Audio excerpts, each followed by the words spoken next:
writing comment is not. Tak boleh komen dah sekarang ni. Ada macam-macam balik kan. Dia tak boleh komen dah. Ada je dia orang ni.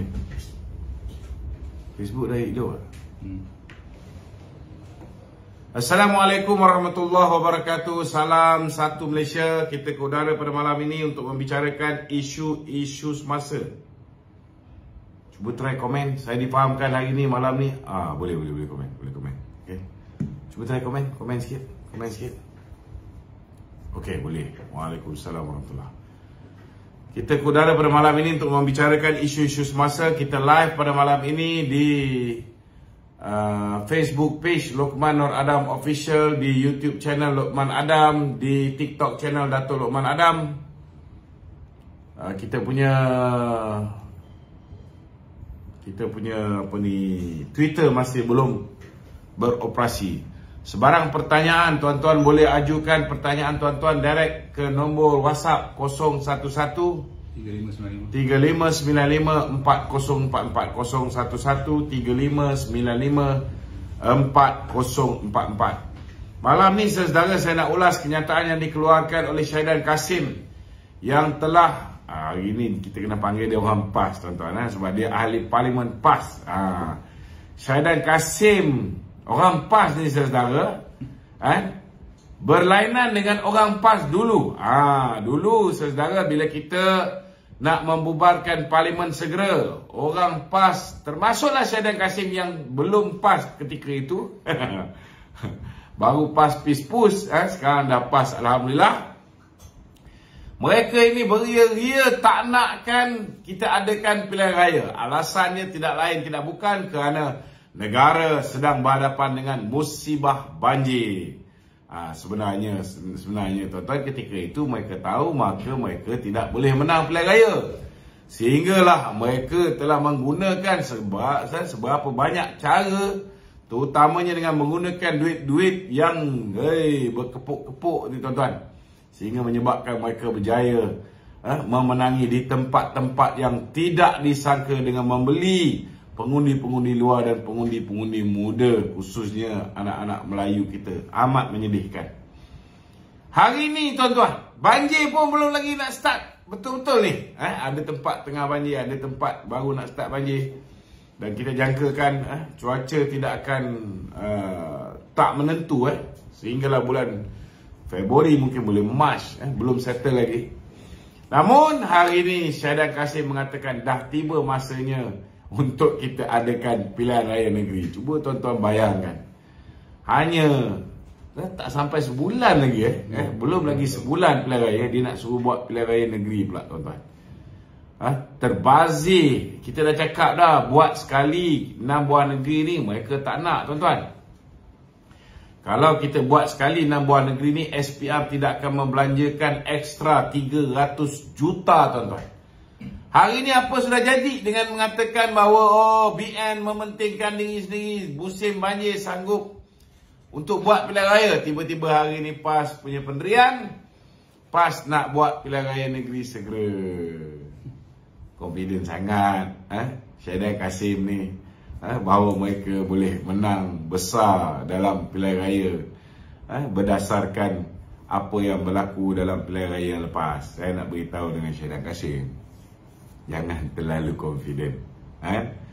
Masa tu kau orang berkuasa, memanglah boleh beli undi dengan bermaharaja lela. Kali ini siap sedialah. Kita akan pastikan pemantauan akan kita perkuat kuasakan.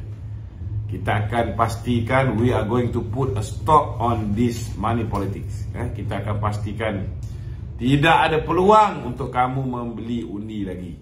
Tidak ada peluang untuk kamu merasuah anak-anak muda seperti mana yang kamu buat dalam pilihan raya umum ke-15. Kita pun tahu Syahidan berhabis berbelas juta ringgit. Jangan lupa Syahidan ada banyak kes-kes yang belum dibuka tu. Lepas ni skandal-skandal termasuklah di Kementerian Wilayah itu, satu persatu akan kedapatan. Jadi bersiap sedialah, bersiap sedialah. Jangan nak cepat sangat pilihan raya negeri ni. Nak jadi Menteri Besar Terengganu ke? Menteri Besar Perlis balik ke? Okey. Jadi tanpa melengahkan masa, kita silakan sesi soal jawab. Tok, ni statement terbaru Syahidan ni Tok Ya. Dia kata ada usaha untuk tidak kekalkan kabinet yang ada ni Tok. Memang ada usaha untuk tidak kekalkan kabinet yang ada. Dan Syahidan adalah orang yang paling tahu tentang usaha ni. Sebab apa saya katakan? Sebab dia adalah sebahagian daripada geng pengkhianat yang terlibat dalam usaha untuk mengangkat balik mengangkat Perikatan Nasional kembali kepada kerajaan. Seperti mana yang kita sedia maklum, geng-geng dia ni lah juga tuan-tuan yang telah mensabotase parti pada pilihan raya umum yang ke-15 dengan memberikan bisikan-bisikan syaitan untuk melengahkan pilihan raya. Dan bukan hanya dengan itu, kita lihat akhirnya bila kita ada pilihan raya mereka mensabotase parti. Malah Syahidan sendiri bertanding atas tiket PAS menentang calon daripada Barisan Nasional bila beliau tidak dikekalkan sebagai calon pilihan raya bagi mewakili Barisan Nasional. Jadi apa yang berlaku di dalam parti ini, gerak kerja pihak tertentu khususnya untuk mengambil alih parti dengan cuba untuk menjatuhkan Presiden UMNO Datuk Seri Ahmad Zahid Hamidi dalam pemilihan UMNO yang akan datang.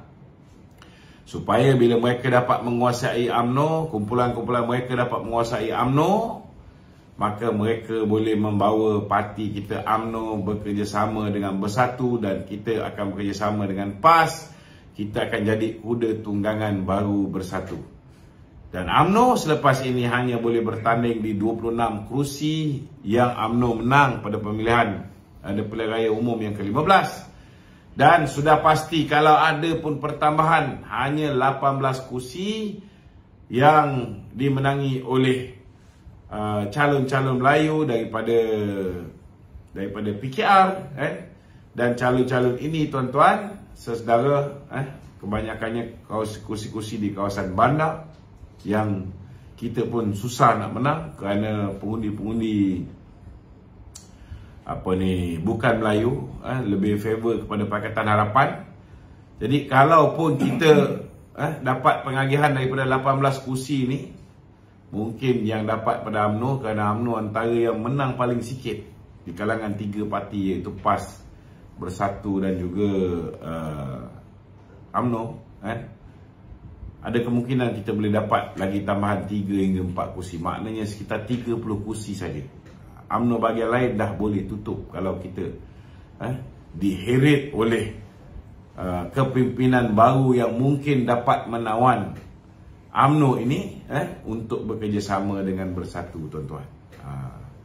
Jadi kalau nak benda ni berlaku, saudara bolehlah menyokong Syahidan Kasim dan rakan-rakan yang sewaktu pengkhianat dengannya, tuan-tuan. Okey. Dia kata PN akan memerintah semula dalam masa terdekat ni berdasarkan mandat rakyat, dia kata. Ini lagi satu lagi manusia yang tidak boleh move on. Saya nak beritahu semenjak bila PN dapat mandat rakyat untuk memerintah. Saya nak beritahu dengan Syahidan Kasim, tidak ada satu parti pun berjaya mendapat mandat rakyat untuk memerintah negara ini. PN tak menang, BN tak menang, PH pun tak menang. GTA lagilah tak menang, tuan-tuan. Hilang deposit di semua kursi. Itu sebab ke bawah dulu tuanku telah menitahkan supaya Perikatan Nasional membentuk kerajaan perpaduan bersama dengan Pakatan Harapan. Tetapi pasal bongkak, pasal angkuh, pasal ego dan tak menghormati ke bawah dulu tuanku, dengan angkuhnya Muhyiddin telah menolak kerajaan perpaduan ini. Bila Muhyiddin menolak kerajaan perpaduan ini, takkan nak biarkan negara ini tidak ada kerajaan. Maka ke bawah dulu tuanku memanggil Barisan Nasional selaku pemenang ketiga terbanyak untuk membentuk kerajaan bersama dengan PH. Dan BN bersetuju untuk menjunjung titah ke bawah duli tuanku. Dan diikuti oleh GPS, GRS dan yang lain-lain. Apa masalah tu?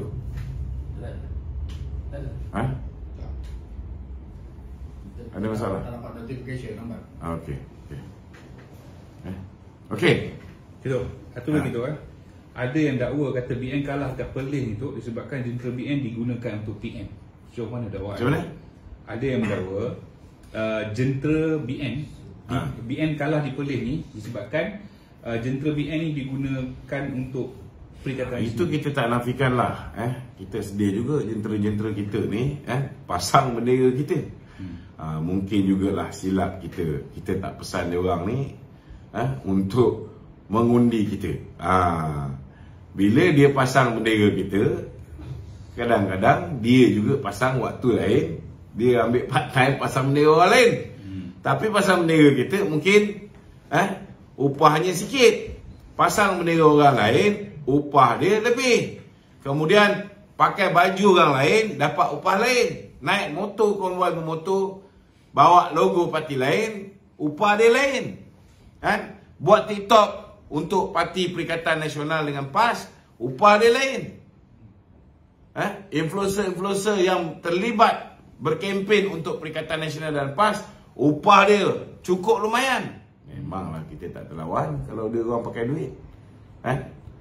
Kalau bayar jentera pilihan raya RM20, RM30, itu okey, tak ada masalah. Itu tak salah. Jentera-jentera pilihan raya memang boleh dibayar. Tetapi beli undi itu salah. Beli undi itu salah. Jentera bermotor mana ada sampai RM300 bayar? Habis kuat pun paling tinggi pun RM50 je seorang. Betul tak? Ini kalau ada RM300, itu bukan jentera bermotor. Itu membeli anak-anak muda kita. Ini kena faham. Okey. Berkenaan dengan pembajakan pilihan raya tadi tu, adakah SPR menetapkan? Dia ada limit dia. Dia ada limit dia. Untuk parlimen tak boleh lebih, mungkin RM200,000. Lebih pun RM200,000. Dia orang ni belanja lebih daripada tu.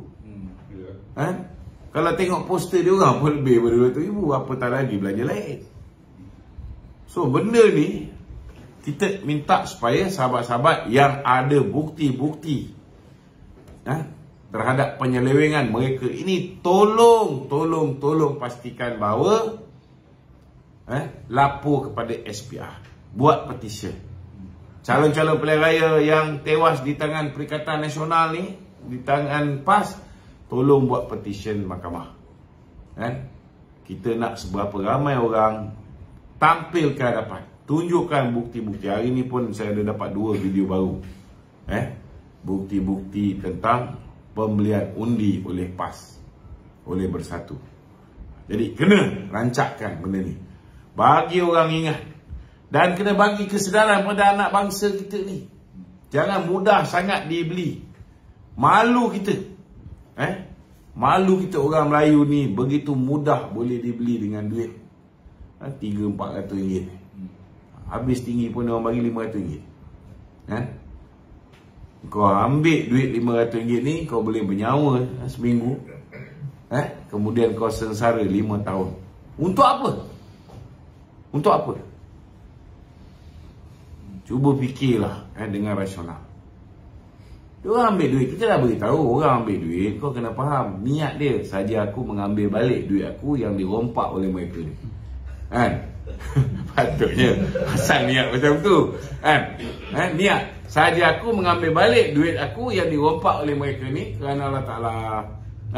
Tapi undi bagi Barisan Nasional, tak ada juga dia bagi undi kat Perikatan Nasional. Hancur. Jadi kalau Syahidah nak buat pilihan raya negeri ni, kita alu-alukan. Cuma cakap tu biarlah serupa bikin. Dulu kau kata tak nak pilihan raya semata-mata kerana banjir. Banjir pun ada tempat belum mula lagi ni. Kau dah sibuk nak buat pilihan raya negeri. Tak ke celaka dia orang ni. Okey? Okey Tok, sebelum pergi soalan-soalan panas gitu Ya. Ramai orang beranggapan Soalan panas Kau boleh ke buat soalan panas ni?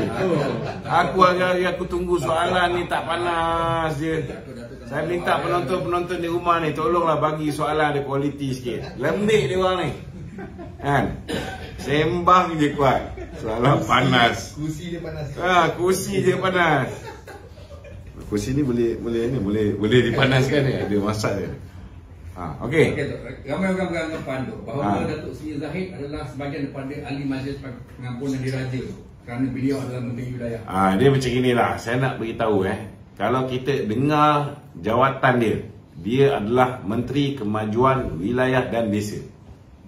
Mungkin kita beranggapan bahawa saya pun beranggapan begitu, bahawa dia bertanggungjawab menjaga dua kementerian. Satu kementerian yang dulu dipanggil Kementerian Pembangunan Luar Bandar. Satu lagi Kementerian Wilayah Persekutuan, maknanya Labuan, Wilayah Persekutuan Kuala Lumpur dan juga Putrajaya semua bawah dia. Tetapi ada yang memberikan gambaran bahawa ianya tidak melibatkan Kementerian Wilayah Persekutuan. Sebabnya dulu zaman Datuk Seri Anwar Ibrahim dengan Tun Dr. Mahathir memang nama tu sama. Kementerian Wilayah Kemajuan Desa dan Wilayah. Dulu dah ada dah zaman Datuk Seri Anwar Ibrahim. Tetapi di BKL Pembangunan Putrajaya, Labuan dan semua ni, ini di bawah Jabatan Perdana Menteri.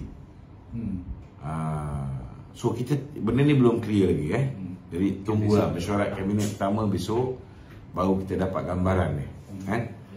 Buat masa ni tak betul.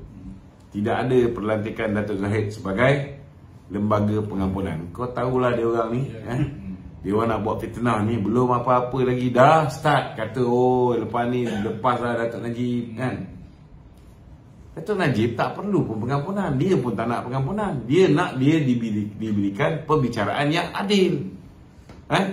Dia hari ni dia telah apply for judicial review. Semakan kehakiman. Semakan kehakiman.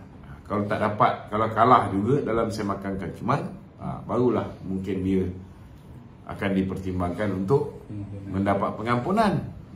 Itu pertama sekali Menteri Wilayah, kedua Peguam Negara, ketiga Perdana Perdana Menteri, tak silap saya Perdana Menteri.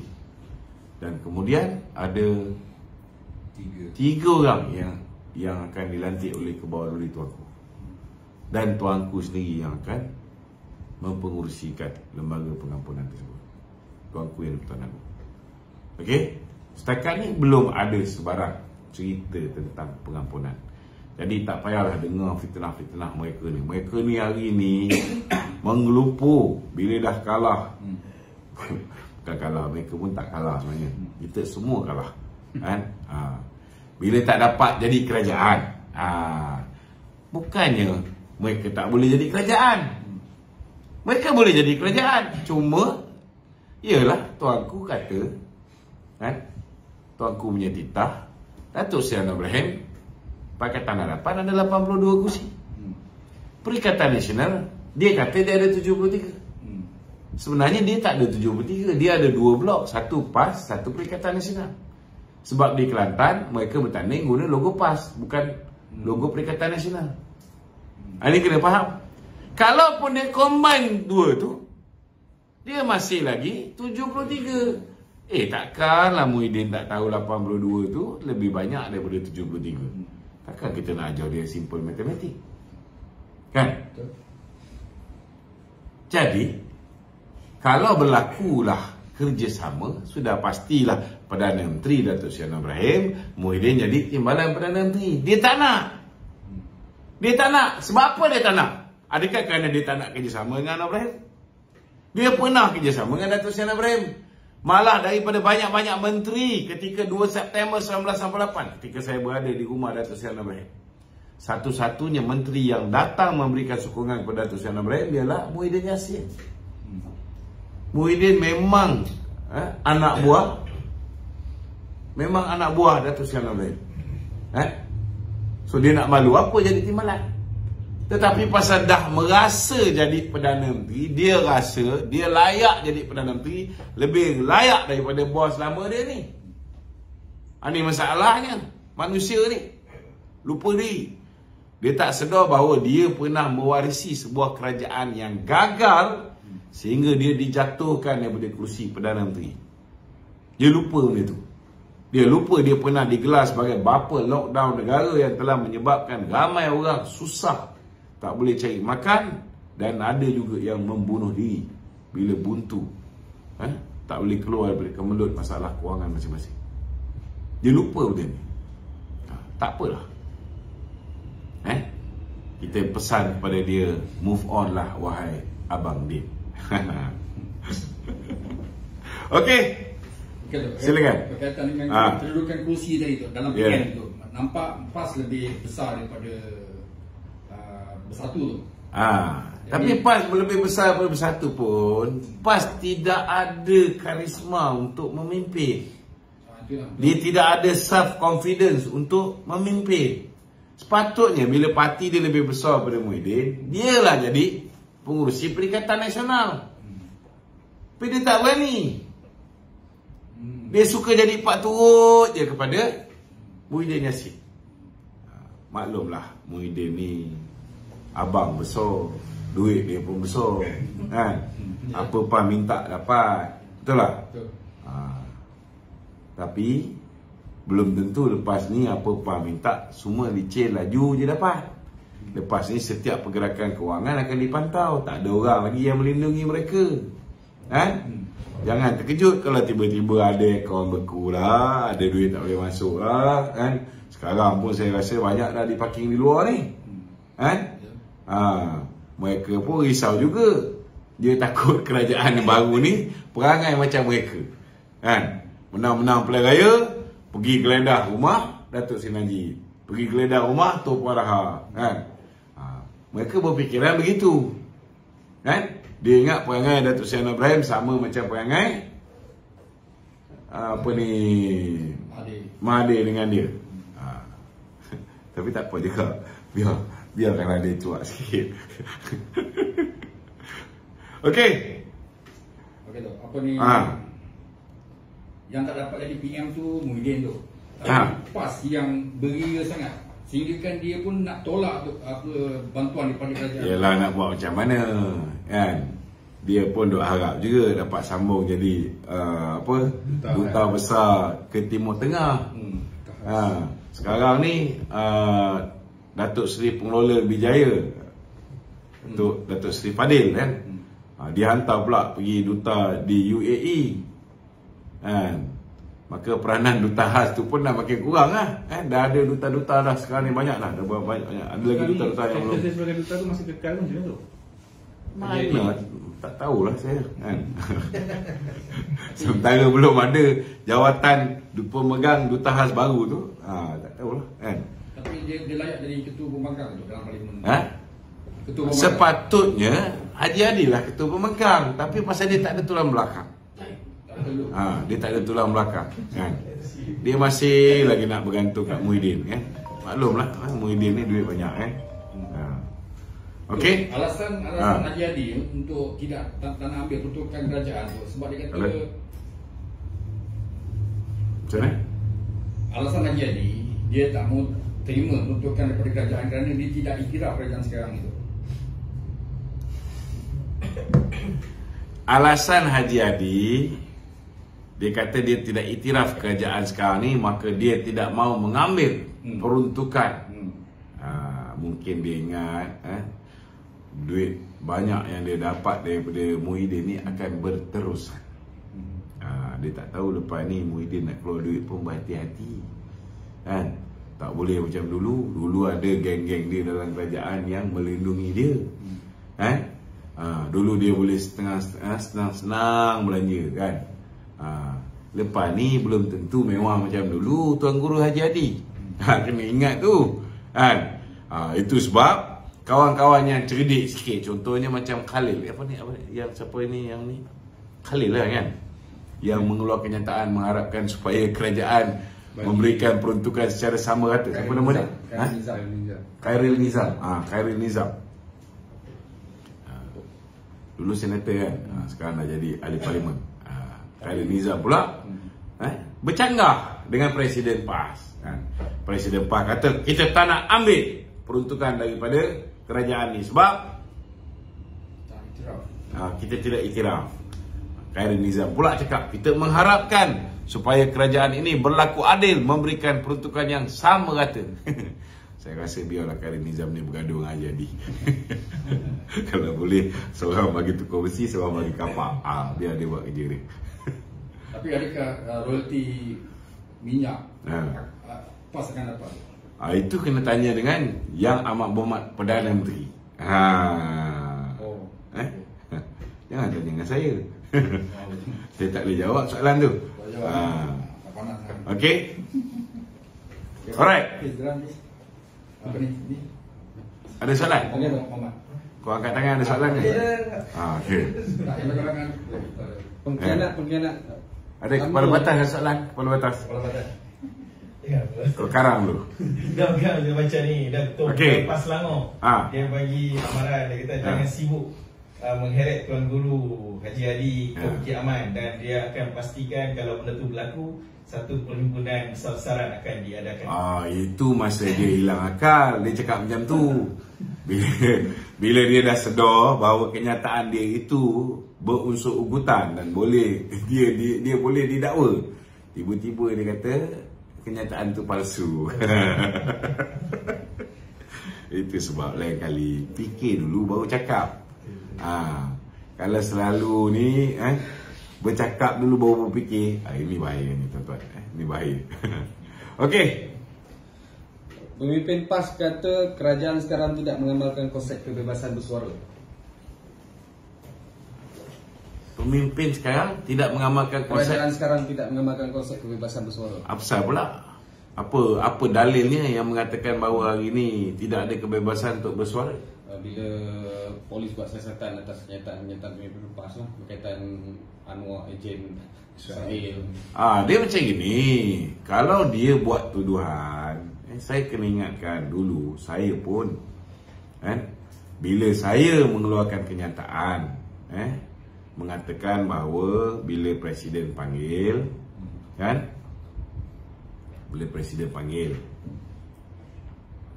Datuk Seri Ismail Sabri tak datang. Tetapi ada masa pula berjumpa dengan Tuan Dr. Mahathir. Saya tak cakap bila dia jumpa Tuan Dr. Mahathir. Saya merujuk kepada dua perjumpaan. Pertama, perjumpaan yang Mukhris kata bila dia nak jadi PM, dia jumpa dengan ayah pada Mukhris Mahathir, iaitu Tun Mahathir. Itu pertama. Yang kedua, memang dia ada jumpa Tuan Dr. Mahathir, ada pun gambar dekat Jepun. Saya kena juga didakwa menghina Perdana Menteri. Itu di bawah seksyen 500 tu. Haji Hadi baru disiasat, relax lah. Betul tak? Baru disiasat dah mengelupur. Baru kena panggil. Baru kena panggil. Saya dah kena dakwa. Betul tak? Relax lah. Dulu dia sedap, dia kata kita ni kluster mahkamah kan. Sekarang sekali-sekala dia turun naik mahkamah sikit je. Lagipun bukan suruh dia naik tangga. Dekat mahkamah tu ada lift, tekan je turun naik tingkat 4. Boleh, tak ada masalah. Kalau rasa haus boleh turun dekat B1, pergi minum. Apa yang masalah dia? So ini bukan soal ni. Kalau dia kata Anwar ialah ejen Israel, maka di dalam mahkamah tu dia buktikanlah itu je. Apa masalah?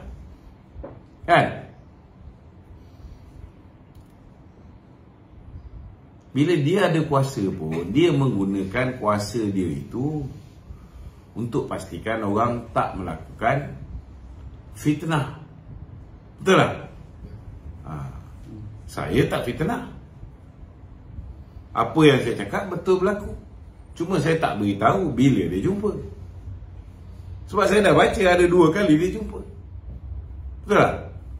Saya tak kata dia tak pergi perjumpaan tu kerana dia pergi ke jumpa Tun Dr. Mahathir pada waktu yang sama. Tak ada saya cakap macam tu. Okey? Ini kena jelas. Alright. Ni. Tak ada Tok. Ni yang banyak komen kat sini Tok. Pada pandangan Datuk kan, kalau katalah RCI 600 bilion, kerajaan tak buat lah katakan. So pada pandangan Datuk, adakah rakyat ni akan kecewa tu? Sebab ramai hari soalan yang sama ni Tok. Saya yakin Dato' Sri Anwar Ibrahim pun pernah mengatakan bahawa perlu disiasat ke mana perginya 600 bilion ni. Sebab Muhyiddin yang kata 600 bilion. Kalau ikut Tuan Ibrahim, Tuan Man 530 bilion. Betul tak? Jadi rakyat nak tahu sebenarnya angka mana yang betul. Yang kedua, daripada jumlah 530 ke 600 bilion ini, berapa jumlah yang betul-betul dibelanjakan untuk bayar gaji kaki tangan awam untuk pengurusan dan sebagainya. Dan berapa yang dibelanjakan untuk luluskan projek-projek direct nego. Dan daripada projek-projek direct nego ni, berapa yang betul-betul kerja tu dibuat. Yang mana yang kerja tak dibuat tapi duit dibayar. Dan kita pun nak disiasat supaya kita nak tahu berapa banyak kickback yang diperolehi oleh Bersatu ataupun PAS. Sebab luar biasa duit yang mereka ada untuk dibelanjakan dalam pilihan raya umum yang ke-15. Begitu juga dengan pilihan raya di Melaka dan juga di Negeri Johor. Luar biasa kaya dia. Kan? Macam mana mereka bentuk kerajaan baru 18 bulan, mereka ada kekayaan yang begitu banyak. Itu yang kita minta siasat. Tak ada masalah. Okey. Dok. Ya. Ni soalan daripada WhatsApp tu Ya. Nak minta pandangan lah. Adakah UMNO ni masih lagi dikategorikan sebagai parti keramat orang Melayu? Okey, apabila selepas PRU 15 ni kita tengok peratusan undi orang Melayu kepada UMNO tu agak menurun tu. Saya yakin, semua orang buat kesilapan. Mungkin anak-anak muda yang mengubah keputusan bila mereka ni disogok dengan duit ni, mereka mungkin boleh berubah pada pilihan raya akan datang. Dan saya yakin kalau UMNO selepas ini kembali menjuarai isu-isu rakyat, kembali membela rakyat, kembali membela golongan tak kira B40 ke M40 ke Top 20 ke, mewujudkan suasana yang baik, kondusif untuk negara, menjalankan perniagaan dengan baik, untuk pelancong-pelancong datang ke Malaysia, untuk pelabur-pelabur masuk kembali melabur dalam negara ni. Kalau kita boleh memberikan kerjasama yang baik dengan sahabat kita Pakatan Harapan, kita boleh govern this country dengan baik, maka tak mustahil orang Melayu akan kembali memberikan sokongan padu kepada gabungan baru ni. Bukan hanya UMNO akan dapat sokongan orang Melayu, kawan-kawan kita dalam Pakatan Harapan juga boleh mendapat sokongan orang Melayu.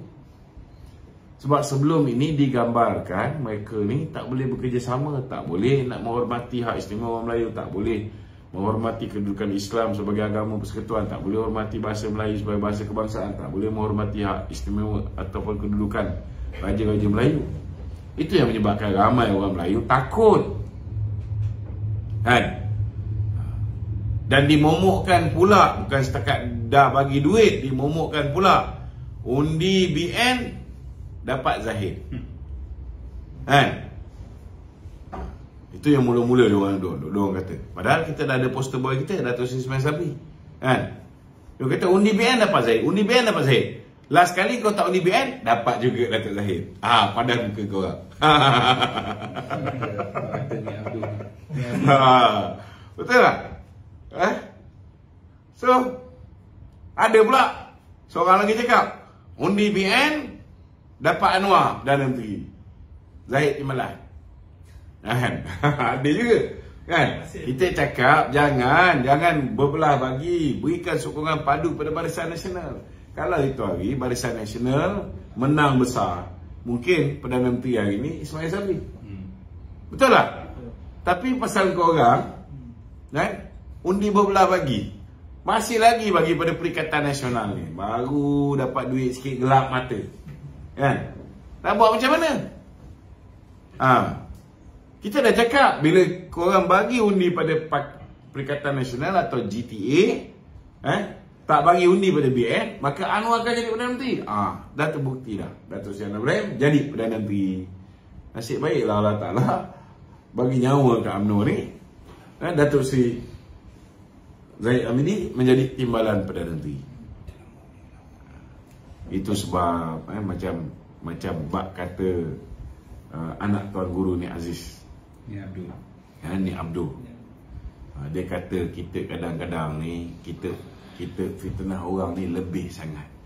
Kita duk ngata orang tu penyamun, perompak, penyamun, perompak, penyamun, perompak. Undi BN dapat Zahid. Undi BN dapat Zahid. Last sekali tak undi BN pun dapat Zahid juga. Nampak? Itu Allah Ta'ala nak tunjukkan. Sebenarnya memang sangat tepat apa yang dicakap oleh ni Abdul ni.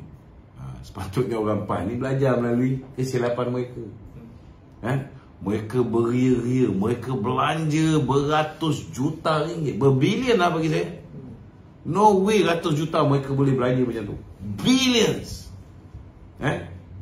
Berbilion duit mereka belanja. Last kali tak dapat juga kuasa. Last kali turun naik mahkamah juga, silap-silap hari bulan. Betul tak? Ini semua Allah Ta'ala punya kerja. Jangan anyaya orang berlebihan. Kerana hidup ni macam roda. Takut nanti bila kamu berada di bawah, kamu pula turun naik mahkamah. Kena ingat ni. Okey? Tok. Ya. Ni soalan pada komen tu.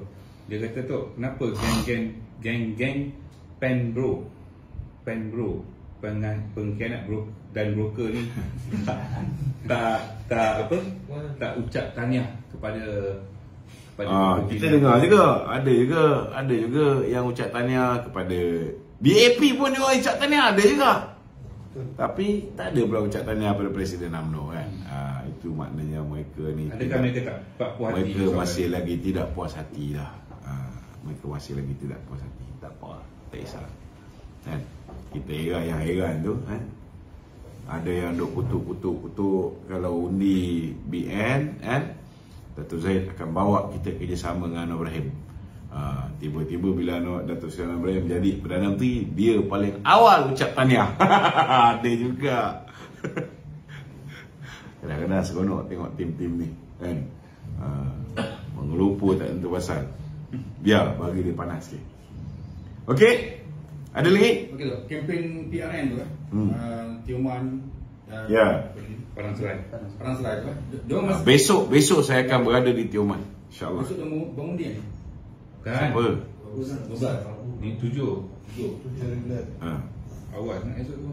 Okey. Dia masih lagi mainkan isu yang Datuk Zahid bersumpah tidak menyokong Anwar Ibrahim tu. Okey, ini kita kena faham, kita kena faham.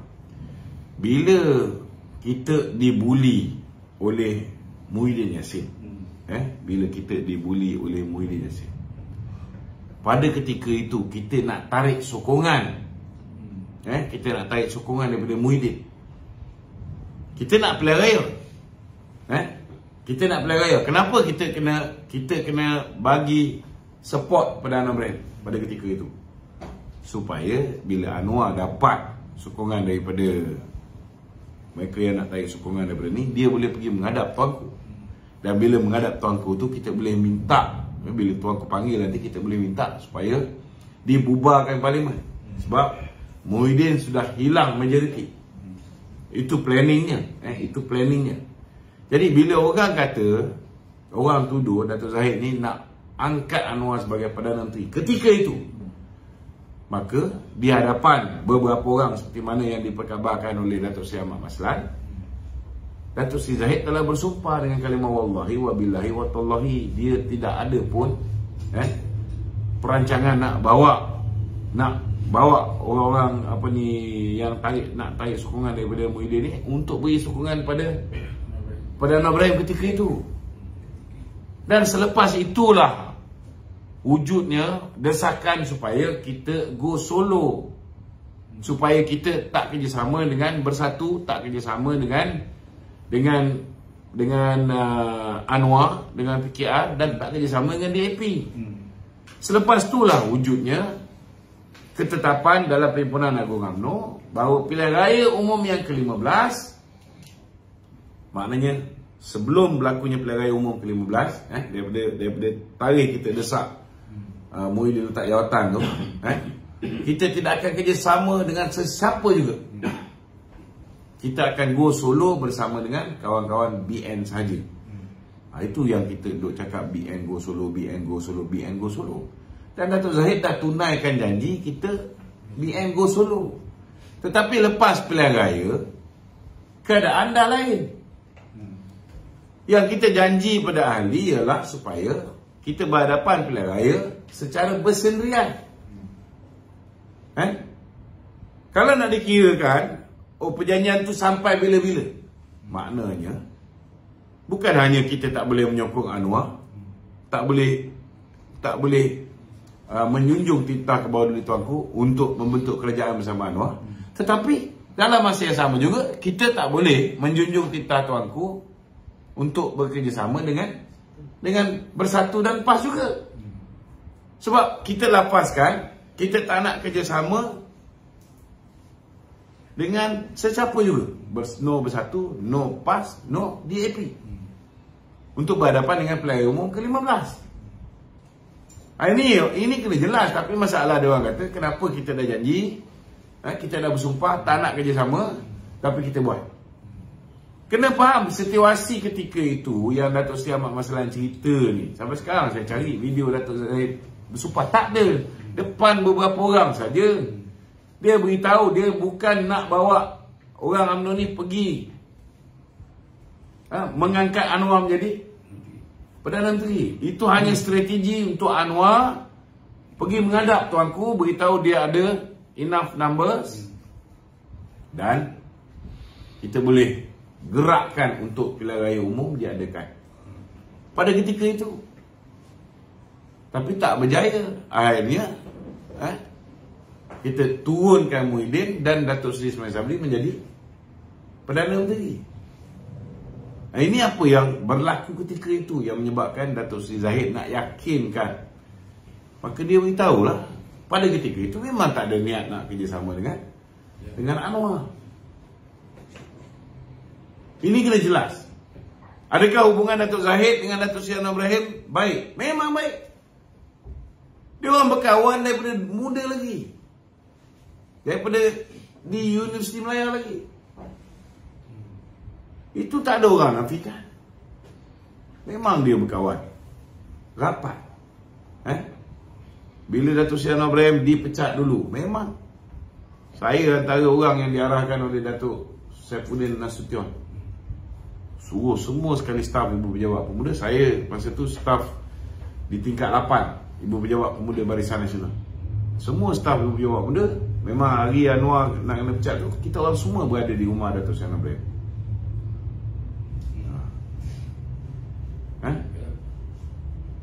Masa tu pemuda bersama dengan anak. Masa tu pemuda bersama dengan Anwar Ibrahim. Termasuklah Datuk Seri Zahid. Memang dia ada bersama dengan Datuk Seri Anwar Ibrahim. Memang dia orang rapat.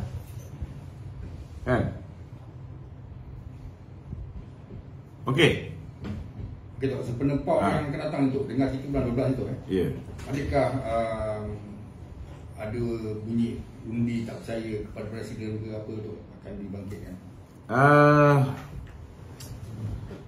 Saya itu sebab saya minta supaya UMNO bahagian ni daripada sekarang ni mulakan bagi penerangan kenapa kita kena kerjasama dengan Pakatan Harapan, bukan dengan PN. Kalau kita kerjasama dengan PN, UMNO ni akan pupus. Orang tak faham benda ni. Masih lagi duk kata, oh kita tak boleh terima DAP, kita tak boleh terima DAP. Betul lah, kita pun memang marah dengan DAP dulu. Tapi hari ni DAP yang kita takut dulu, ramai dah tak ada dah.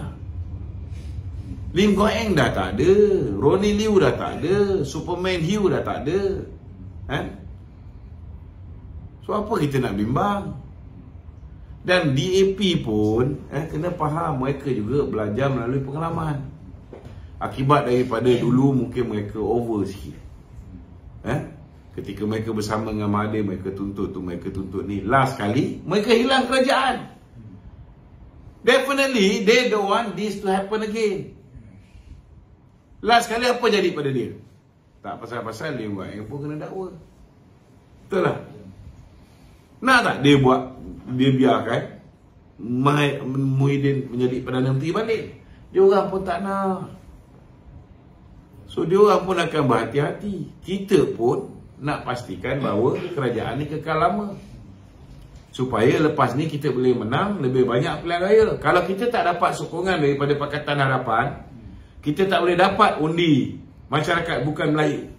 Macam mana UMNO nak menang pilihan raya akan datang? Macam mana calon Barisan Nasional nak menang pilihan raya akan datang tanpa undi daripada masyarakat bukan Melayu? Sekarang orang Melayu dah berpecah. Thanks to Mahathir lah. Dia telah berjaya memecah belahkan orang Melayu. Yang akhirnya hari ini Allah Ta'ala beri dia keaiban yang sungguh aib. Sampai dia bertanding pilihan raya. Bukan setakat dia ni ditolak oleh rakyat, dia hilang deposit. Kalau orang kata, oh dia ni hilang deposit sebab dia dah tua sangat, orang nak bagi dia, orang kesian dia, orang nak dia berehat. Apa jadi dengan anak dia? Anak dia yang muda lagi pun hilang deposit. Calon-calon yang bertanding atas tiket GTS semua hilang deposit. Tak ada satu pun yang dapat deposit. Ini Allah Ta'ala punya karma, balasan Allah Ta'ala di atas perbuatan-perbuatan terkutuk yang dilakukan oleh Mahathir. Sama juga Muhyiddin. Kau ingat kau duit banyak, kau beli undi, kau menang 73 kursi. Tapi kau boleh jadi kerajaan? Tak boleh. Padahal dia boleh jadi kerajaan. Dia boleh selamatkan tengkuk dia, dia boleh selamatkan kes dia dengan Nikaji tak pergi ke mahkamah. Dia boleh selamatkan kes 600 bilion tak pergi ke mahkamah. Dia boleh selamatkan kes Bistarinet tak pergi ke mahkamah. Dia boleh selamatkan apa projek-projek yang dia buat dengan YTL semua sekali tak pergi ke mahkamah. Dia boleh selamatkan kalau dia terima jawatan timbalan Perdana Menteri. Tetapi Allah Ta'ala gerakkan hati dia ketika berada di hadapan Kebauduli Yang Maha Mulia daripada kebaginda Tuan Agung. Allah Ta'ala gerakkan hati dia untuk bersifat angkuh. Maka akhirnya apa jadi pada dia? Duit banyak pun tak ada kuasa. Duit banyak pun duit tu bila-bila masa boleh kena beku. Yang mana sempat dia buat lari, okey lah. Yang tak sempat, kita tak tahu lagi sama ada menteri dalam negeri depan ni akan menyiasat dia ataupun tidak. Sama ada SPRM akan menyiasat dia ataupun tidak, kita tak tahu. Nobody knows. Okey tu. Okey. PN tu sekarang ni kerap dia mainkan naratif pasal DAP tu pasal Anwar meletakkan Ngakomeng sebagai menteri KPKT tu, nanti DAP ni akan banyak tukar status tanah pada bumi kepada non-bumi. Dia macam inilah. Saya nak beritahu bahawa ini ialah kerajaan campuran. Kerajaan perpaduan, betul. Tetapi itu hanya nama je, kerajaan perpaduan. Kerana Kebauduli Tuanku yang mengusulkan nama tu. Siapa yang beritahu? Bukti dia, Muhyiddin sendiri lepas dia keluar istana, dia beritahu Tuanku yang minta supaya ditubuhkan kerajaan perpaduan. So, mana kita dapat idea kerajaan perpaduan ni? Muhyiddin lah yang beritahu. Kau takkan tak percaya dengan Muhyiddin? Betul lah. Betul lah dia malah. Betul lah. Okey. Takkan tak percaya dengan Muhyiddin? Betul lah. So, Muhyiddin yang beritahu. Jadi, apa tadi ni? Ngakomeng dia. Jadi, kena ingat, selepas ini, setiap keputusan besar itu sebab Perdana Menteri dah kata hari Isnin besok dia akan bagi briefing, bukan hanya kerana semua menteri kena mengamalkan norma baru, melakukan penjimatan dan sebagainya, namun dia juga telah memberi gambaran bahawa selepas ini tidak boleh buat statement sewenang-wenangnya, terutamanya dalam nak melaksanakan polisi-polisi besar. Contohnya lah, polisi nak buat pilihan raya pihak berkuasa tempatan. Benda ni akan menyebabkan orang Melayu marah. Betul tak? Jadi benda ni mesti dibentang dalam kabinet dulu. Setidak-tidaknya mungkin akan ada satu jawatan kuasa yang dipanggil sebagai STRATCOM, Strategic Communication Unit. Sebelum nak bawa keputusan besar, bincangkan di dalam STRATCOM supaya kita boleh tahu apa implikasi kalau kita buat benda ni, apa implikasinya. Kalaupun terpaksa buat keputusan besar ni, kita buat, tetapi keputusan besar ini sudah pastilah kita kena buat mind conditioning dulu. Kalau ada benda-benda penting yang kita kena buat juga, walaupun ianya tidak popular, ianya akan menyebabkan rakyat marah, tetapi perlu buat. Kita kena buat mind conditioning, kita kena educate rakyat. Kita kena gunakan semua media yang ada, baik media sosial, media elektronik, surat khabar dan sebagainya. Kena beritahu rakyat kenapa ianya perlu dilaksanakan. Dah okey apa semua sekali, baru kita umum kita buat. Kena ada storyboard. Kena bagi orang faham. Ini masalah yang kita hadapi. Dalam usaha untuk mengatasi masalah ini antara perkara-perkara yang boleh dilakukan. Minta pandangan pakar sini, minta pandangan pakar sana. Dah semua orang bagi pandangan apa semua sekali, tengok orang mula-mula marah. Lepas tu mungkin lepas kita buat mind conditioning, orang dah boleh terima, orang boleh faham, barulah kita buat pengumuman pilihan raya pihak berkuasa tempatan. Sudah pastilah orang akan marah. Jadi sebelum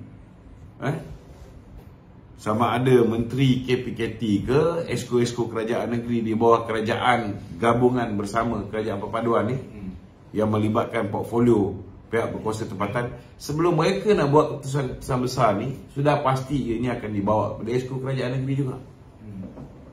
Dan disitulah peranan kita daripada UMNO untuk memastikan bahawa tidak diganggu-gugat keharmonian yang hari ini wujud. Kita orang Melayu pun kena ingat juga, janganlah kita buat pula kenyataan-kenyataan yang boleh menyinggung hati orang bukan Melayu. Janganlah kita je nak kontrol DAP.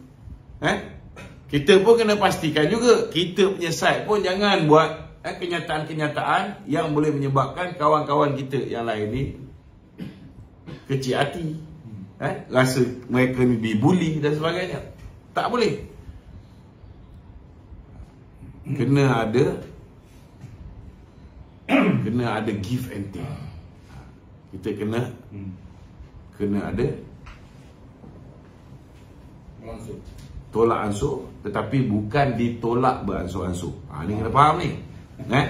Kita kena ada tolak ansur, tetapi bukan sampai ditolak beransur-ansur. Yakinlah dengan menteri-menteri kabinet daripada UMNO, mereka akan jaga kepentingan orang Melayu. Jangan bimbang.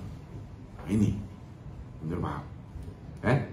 Kalau katalah kabinet itu mungkin tak cukup ramai, tak cukup untuk lawan, kita ada backup parti lagi. Kena ingat, parti juga akan bersuara. Parti juga akan menyatakan pendirian kita. Kita ada lapisan kedua, kita ada parti.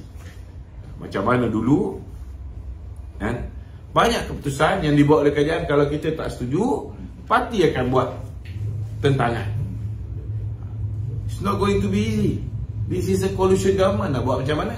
Korang yang pilih kerajaan macam ni, kerajaan campuran, maka tidak ada sesiapa yang boleh buat keputusan sesuka hati dia. Tak boleh. Tak boleh. Ini kita kena faham. Kalau tak nak, kerajaan mungkin boleh runtuh. Kalau tak boleh bertolak ansur, masih berdegil, nak itu, nak ini, dan boleh menyinggung pihak lain, bersiap sedialah untuk jadi pembangkang. Bagi peluang kepada Muhyiddin menjadi kerajaan. Lepas tu korang siap lah.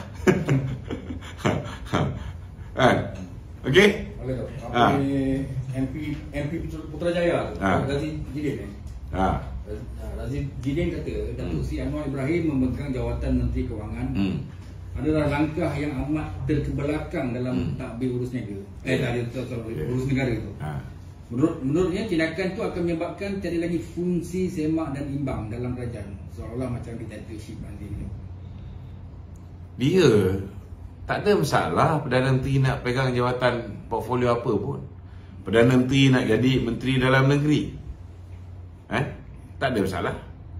Pak Lah pernah jadi Menteri Dalam Negeri selaku Perdana Menteri. Perdana Menteri nak pegang jawatan Menteri Kewangan, Tun Mahathir pun nak jadi Menteri Kewangan selaku Perdana Menteri. Datuk Seri Najib pernah menjadi Menteri Kewangan selaku Perdana Menteri. Tak ada masalah. Datuk Seri Anwar Ibrahim kalau boleh dia pun tak nak pegang jawatan Menteri Kewangan ni. Tapi ada sebab-sebab tertentu saya tak boleh cakap. Saya tahu, saya tak boleh cakap. Rahsia besar. Kau orang fikirlah sendiri. Okey? Hari ni kita tengok UMNO ni macam pecah, dah pecah banyak. So menjelang UMNO tak pecah. UMNO tak pecah. Menjelang Perhimpunan UMNO baru jadi TPM semasa. Wajar tak satu usul dibawa ke bahagian supaya jawatan PM Presiden dan Tuan Presiden tidak dipertandingkan supaya nak memberi keharmonian itu semula dalam UMNO? Itu kita serah kepada Majlis Kerja Tertinggi UMNO. Bagi saya nak beritahu dengan akar umbi UMNO, tak perlu bimbang. Memang akan ada kepala-kepala tertentu di dalam parti kita tidak berpuas hati bila kita memilih untuk bekerjasama dengan Pakatan Harapan, bukan dengan geng-geng mereka, Perikatan Nasional. Sebab kita kena faham juga, ketika kita disiksa oleh pemimpin-pemimpin Perikatan Nasional, disiksa oleh Muhyiddin, disiksa oleh Mahathir, puak-puak ini mendapat pembelaan oleh Mahathir, mendapat pembelaan oleh Muhyiddin. Kes-kes mereka ditutup, Jadi memanglah mereka ni lebih cenderung kepada Perikatan Nasional. Tetapi saya nak beritahu, akar umbi ni okey. Kalaupun ada yang berbeza pandangan, yang berebut, ni di sebelah atas. Dan itu pun insya-Allah kita boleh kontrol benda ni. Tak perlu bimbang. Tak perlu bimbang. Kalau mereka ni rasa mereka ni begitu kuat, bertanding lah pemilihan UMNO ni. Tengok boleh menang tak boleh menang. Kena ingat, akar umbi tahu apa yang berlaku daripada mula kita kalah tu. Siapa yang jadi baruah kepada Muhyiddin, siapa yang jadi baruah kepada Mahathir, siapa yang membantu pihak musuh untuk tarik orang kita untuk bekerjasama, lompat parti. 16 orang lompat tu, siapa yang usahakannya, siapa di belakangnya, semua orang tahu. Kita dah bercakap benda ni bukan sekarang tau. Setiap kali benda tu berlaku kita dah explain dan orang masih ingat. Mungkin saya dan Kasim lupa, tapi saya nak beritahu akar umbi UMNO tak lupa. Mereka boleh hafal saya punya ucapan-ucapan yang lepas ni. Kadang-kadang saya pergi jumpa dia orang ni, dia orang ceramahkan saya apa yang saya ceramahkan dia orang. Boleh tahan juga. Kadang-kadang dia orang telefon kan. Kita kadang-kadang kita dengar ni, lepas tu saya tanya, saya dengar dia orang ni cakap, dia orang sekolahkan saya kan. Saya cakap dia, bang, bukankah ini sebahagian daripada ceramah saya? Dia orang boleh hafal. Jadi kena ingatlah, kena ingat. Dia mungkin ada duit kan. Saya tahu puak-puak ni hari ni termasuklah orang-orang yang rasa patut dapat jadi menteri tapi tak dapat jadi menteri. Dah mula nak chip in duit, nak tumbangkan Datuk Seri Zahid. Saya ingat kawan-kawan ni, daripada kau habiskan duit kau ni, lebih baik kau ambil duit kau ni, pergilah pergi bercuti kat luar negara ke, kau duduk kat luar negara, tak payah balik Malaysia pun lebih baik. Jangan bazirkan duit. Betul kan? Sebab akal umbi tak lupa apa yang korang buat. Akal umbi tak lupa pengkhianatan. Akal umbi tak lupa bila kita cakap tarik sokongan daripada Muhyiddin, korang tak nak tarik. I will make sure I will refresh their memory. Saya akan ingatkan dia orang ni apa yang mereka ni buat. Saya akan tak izin, saya tidak akan benarkan pengkhianat parti ni ambil alih parti ni. This is our party. We got to defend this party. Jangan sampai parti ni melutut balik di bawah telunjuk Muhyiddin Yassin. Kita tak boleh benarkan. Hancur parti kita. Kalau kita benarkan ianya diambil alih oleh geng-geng pengkhianat ni dan kemudian dijual kepada sebelah Muhyiddin. Walaupun kita mungkin boleh dapat jawatan Perdana Menteri, tapi apa guna kalau kita dapat jawatan Perdana Menteri ditawarkan oleh Muhyiddin yang mungkin lepas ni turun naik mahkamah nak menyelamatkan tengkuk dia sanggup bagi kita jawatan Perdana Menteri, tetapi pilihan raya akan datang kita boleh bertanding 26 hingga 30 kursi saja. Apa nak jadi dengan UMNO? Apa nak jadi dengan UMNO? We got no future. Nak tengok benda ni berlaku? Silakan. Undilah geng-geng ni. Tapi selagi hayat di kandung badan ni, saya akan pastikan this will never happen. Okay? Ada lagi? Last. Dah. Berapa lama dah ni? Last. Sejam lah. Okay, last. Bermakna pilihan raya ni ada konspirasi bermaksud kalau kita tengok tarikh pilihan bubar parlimen ni ada pada Perdana Menteri. So jadi UMNO pun, tapi well prepared ni, PN lebih well prepared dari segi jentera, dia kelengkapan bendera. Benda ni bukan 2 hari. Tak apalah, jadi kita singkatkan. Kalau ketika BN menang besar di Johor, ketika itu PH tak boleh angkat muka, PN tak boleh angkat muka, GTA kalah teruk, hilang deposit pilihan raya di semua kursi. Ketika itu bila Presiden kata bubarkan parlimen dibubarkan, agak-agak kita boleh kalah tak teruk macam ni? Tak. No way. Bila musuh tengah huru-hara, musuh kita tengah pecah belah, masa tu kita henjut dia orang, kita bagi jab satu kali, dia orang akan kena TKO tau. Baru kalah Melaka, baru kalah Johor, tiba-tiba buat pilihan raya pusat, TKO, tergolek dok dia orang ni. Tapi nak buat macam mana? Nasi dah jadi bubur, kita cerita pun tak guna. Jadi saya minta tolong, kita ada 1 jam ni, minta tolong share live kita pada malam ni. Kita bagi kefahaman kepada seberapa ramai yang mungkin. Sesiapa yang ada kemahiran untuk download video saya ni dan kemudian dipendek-pendekkan mengikut tajuk, saya izinkan untuk tuan-tuan untuk viralkan dalam TikTok tuan-tuan, untuk monetize. Silakan. Nak buat duit, buatlah. Saya tak ada monetize saya punya Facebook ni ataupun YouTube ni. Tuan-tuan silakan, tak ada masalah. Okey, minta tolong share. Assalamualaikum warahmatullahi wabarakatuh.